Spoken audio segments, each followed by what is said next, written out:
if we start with soil is more important than oil, say, okay, what does that require of us?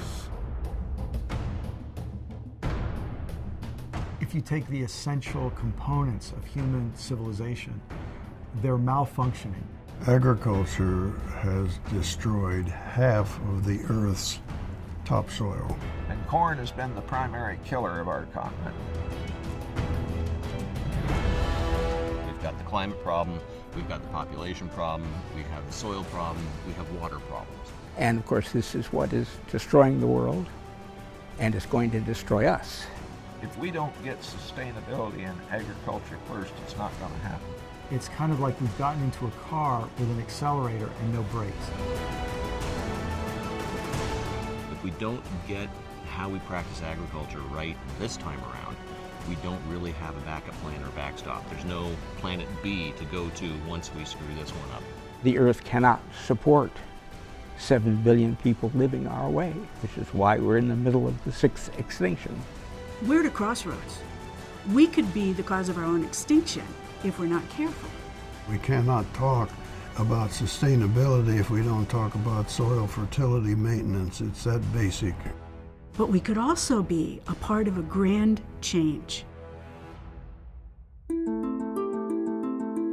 We can solve the 10,000-year-old problem of agriculture. So this is a hinge moment with real possibilities. Most people are trying to do that at a purely practical level without changing the basic thinking. So I think we have a crisis of thought.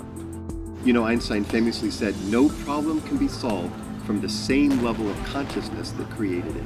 That's why changing minds is the whole deal. Nothing happens until you got changed minds. We've got to feature questions that go beyond the available answers. Allowing biodiversity to work allows the pollinators to thrive, which increase your production, soil organisms to thrive, and nature as teacher. Soil is more important than oil. Our global food systems are dependent on oil. It's clear that soil is a precious thing. We've got to make sure it doesn't get exhausted.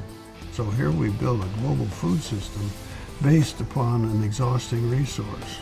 It's lunacy.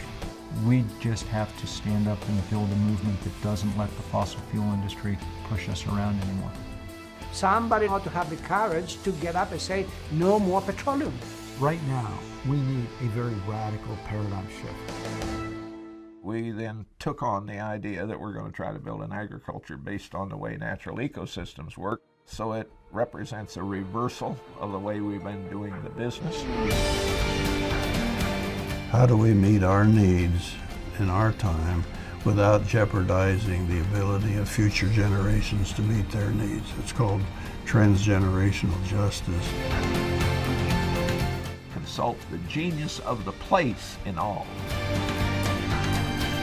Natural systems agriculture, we think, is a place to begin as a basic reference point, starting with the idea that nature is not to be subdued or ignored, but it becomes our standard against which we judge our agricultural practices.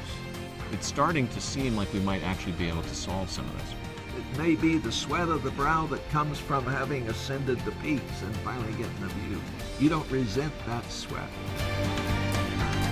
Movements all over the planet who are trying to get back into a more appropriate, more ecological way of thinking and acting. The age of discovery is still before us, and the only way to save our souls is to save our soils. The question is, what do you do tomorrow morning?